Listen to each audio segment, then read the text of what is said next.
महकमा तालीम की हालत-ए-ज़ार पर हम चीख रहे हैं, चिल्ला रहे हैं और रो रहे हैं, लेकिन आला ऑफिसरान के कानों पर जूं तक नहीं रेंग रही है। महकमा तालीम असल में गरीब बच्चों के साथ क्या कुछ कर रहा है, माँ बाप को तो शायद इस बात का इल्म ही नहीं है। उसकी वजह यह है कि सरकारी स्कूल में गरीब का बच्चा पढ़ रहा है, सरकारी स्कूल में अनपढ़ माँ बाप का बच्चे पढ़ रहे हैं जो खुद नहीं पढ़ पाए।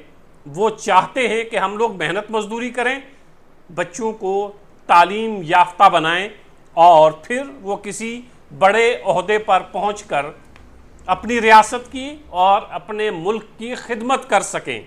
लेकिन सरकारी स्कूल में असल में होता क्या है?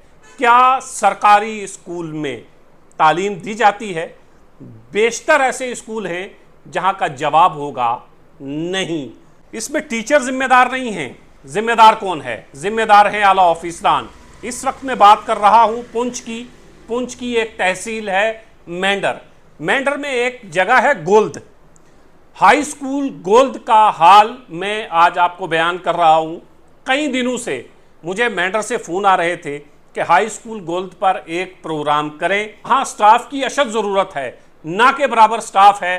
तकरीबन इनरोलमेंट है 300 के आसपास बच्चे गोल्द हाई स्कूल में पढ़ रहे हैं। 300 के आसपास बच्चे हैं तो आपके जहन में ये जाता होगा कि कितने कम स्टाफ होगा। 20, 18, 15, 12, 10 कम से कम इतना स्टाफ तो होगा, चूँकि ये हाई स्कूल है। लेकिन इतना स्टाफ नहीं है। स्टाफ क्यों होगा? ये प्राइवेट स्कूल नहीं है। यहाँ chief education officer, deputy chief education officer, DPO, joint director के बच्चे नहीं पढ़ रहे हैं। उस गरीब मजदूर के बच्चे पढ़ रहे हैं जिसको ये पता ही नहीं है कि जिस स्कूल में मैंने बच्चों को तालीम हासिल करने के लिए भेजा हुआ है वहाँ तो पढ़ाने के लिए टीचर ही मौजूद नहीं है। हाई स्कूल गोल्द जो रमसा के तहत, जो रमसा स्कीम थी, राष्ट्रीय माध्यमिक शिक्षा अभियान, इसके तहत जो स्कूल अपग्रेड किए गए थे उसमें ये स्कूल है हाई स्कूल गोल्द। तो हाई स्कूल गोल्द में 300 के आसपास बच्चे इनरोल हैं। अब आप देखिएगा कि टीचर कितने हैं। सैंक्शन पोस्ट हैं 6+1, 6 टीचर, एक मास्टर ग्रेड जो उसका इंचार्ज होता होगा। 2 पोस्ट वेकेंट हैं, पहले से ही 2 पोस्ट वहाँ पे वेकेंट हैं। अब स्टाफ कितना बचता है?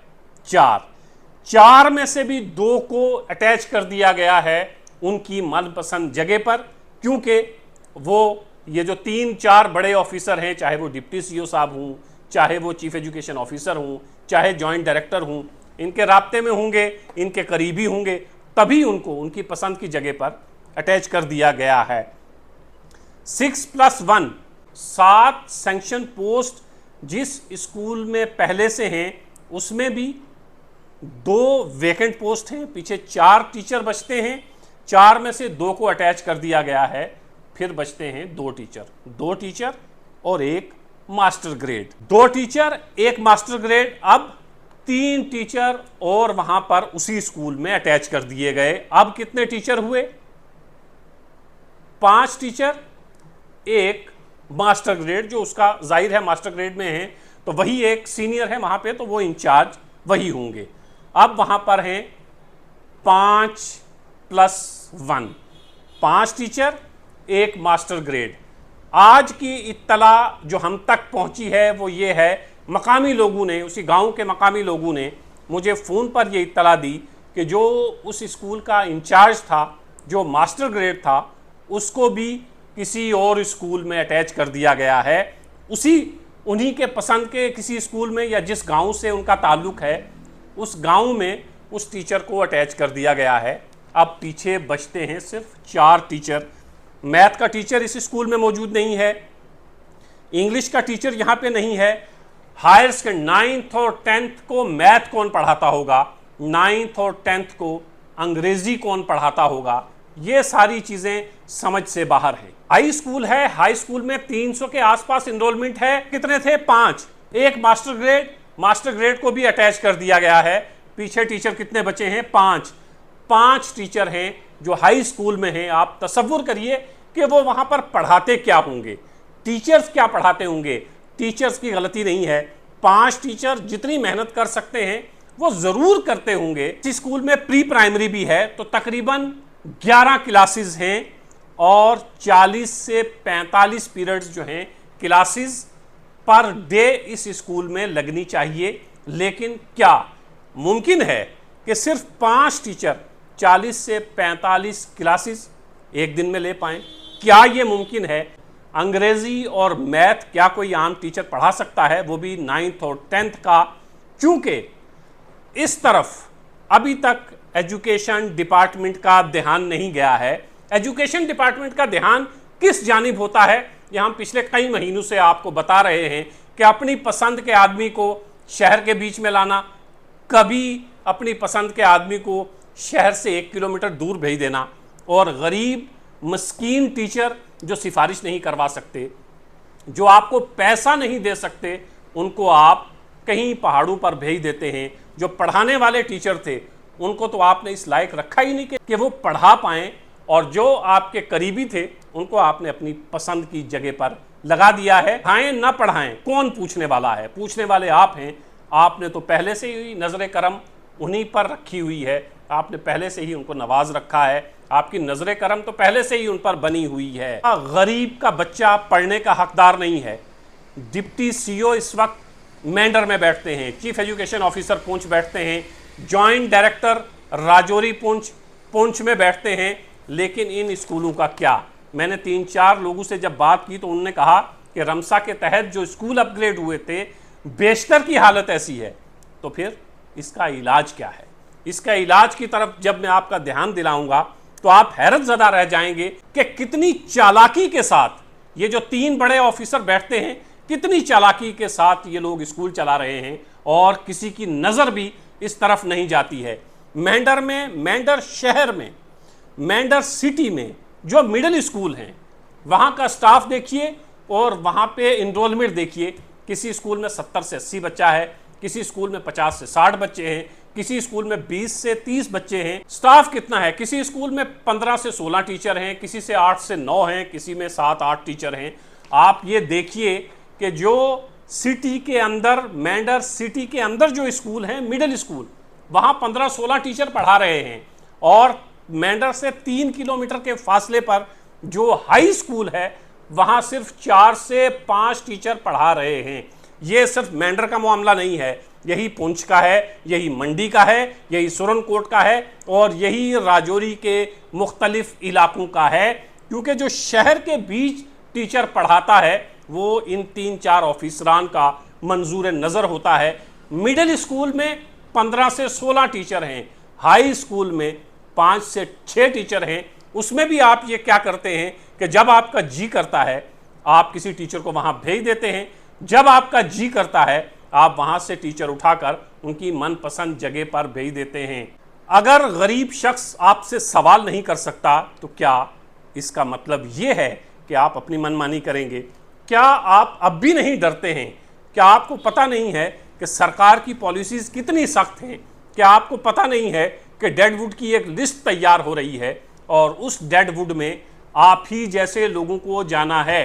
एनुअल ट्रांसफ़र ड्राइव में राजौरी और पुंछ के सीईओ ने और यहाँ के जॉइंट डायरेक्टर ने जिस तरह धांधली का मुजाहरा किया और जिस तरह अपने लोगों को उनकी पसंद की जगह पर भेजा, वो हम आपको दिखा चुके हैं कि कितनी चालाकी के साथ इन लोगों ने इस एनुअल ट्रांसफ़र ड्राइव को सरअंजाम दिया कि deputy commissioner Poonch, deputy commissioner Rajouri को भी समझने का मौका नहीं दिया कि आखिर हमने खेल क्या कर दिया है।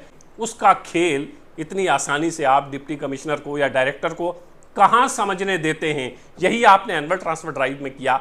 चलिए, जो आपने किया वो तो आपने कर ही लिया। ये स्कूल जो अपग्रेड हुए हैं, यहाँ स्टाफ भेजने की जिम्मेदारी किसकी है? क्या फरिश्ते आएंगे यहाँ पर पढ़ाने? क्या फरिश्ते किसी को अपॉइंट करेंगे कि आप जाकर पढ़ाइए? इन स्कूलों को चलाने की जिम्मेदारी भी आप ही के कंधों पर है, आप ही के सर पर है, और आपको जवाबदेह होना पड़ेगा सरकार के सामने भी, आम लोगों के सामने भी, कि क्यों आपकी वजह से गरीब का बच्चा तालीम हासिल नहीं कर पा रहा है। क्यों सुबह 10 बजे एक बच्चा स्कूल पहुंचता है, शाम को 4 बजे वो वापस आता है, उसके पल्ले कुछ नहीं पड़ता। वो सिर्फ सुबह 10 बजे से शाम के 4 बजे तक आपके स्कूल में आकर बैठता है, खाली हाथ आता है, खाली हाथ वापस चला जाता है। बच्चे के वालिदैन इस उम्मीद के साथ आपके स्कूल में बच्चों को भेजते हैं कि प्राइवेट स्कूल में पढ़ाने की हैसियत हमारी नहीं है, हमारे बच्चे ये पढ़ लिख जाएं, ऑफिसर बने, फिर उनके बच्चे भी आप ही के बच्चों की तरह प्राइवेट स्कूल में पढ़ेंगे, सरकारी स्कूल में नहीं जाएंगे। मैं दावे से कह सकता हूं कि ये जो ऑफिसरान ऊपर बैठे हुए हैं, इनका एक भी बच्चा सरकारी स्कूल में नहीं पढ़ रहा है। अपने बच्चों को आप प्राइवेट स्कूल में भेजते हैं।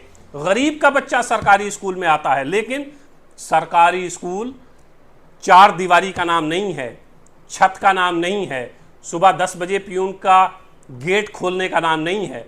स्कूल नाम है तालीम देने का, और आप इस तालीम को देने में नाकाम साबित हुए हैं। क्या वजह है कि मेंढर में जो मिडिल स्कूल हैं वहाँ का स्टाफ 15 से 16 है और इनरोलमेंट बच्चों की बहुत कम है, और मेंढर से 3 से 4 किलोमीटर के फासले पर एक हाई स्कूल है, इनरोलमेंट भी बहुत ज़्यादा है। उस हाई स्कूल में आप टीचर्स को नहीं भेज रहे हैं, मिडिल स्कूल में बिठाए हुए हैं। आपकी नीयत पर हमें शक होता है कि मिडिल स्कूल में ये जितने टीचर बैठे हुए हैं, ये आप 3-4 जो बड़े ऑफिसरान हैं, आप ही की मंजूर नज़र हैं और आप ही ने इनको इस स्कूल में बैठा रखा है। आपका असल मकसद गरीब के बच्चे को पढ़ाना नहीं है, आपका मकसद सिर्फ और सिर्फ एसी कमरों में बैठकर हुक्मनामे जारी करने हैं। और जो आप हुक्मनामे जारी करते हैं वो भी हमने देख लिया है कि वो बिजली भी किसी ऐसे टीचर के सर पर गिरती है जो बेचारा वाकई में पढ़ाना चाहता है, लेकिन पढ़ाए कहाँ। एक 10 साल से पहाड़ों में पढ़ाने वाला टीचर आज भी वहीं बैठा हुआ है, और पुंछ के बीचों बीच जो आपके रिश्तेदार पढ़ा रहे थे उनको आपने 1 से 2 से 3 किलोमीटर के फासले पर ट्रांसफ़र किया। तो आप बताइए कि ये तो आपके मंजूर नज़र हैं, इन्होंने पढ़ाना तो है नहीं। जो पढ़ाने वाले थे उनको आपने इस लायक ही नहीं छोड़ा कि वो बच्चों को तालीम दे सकें।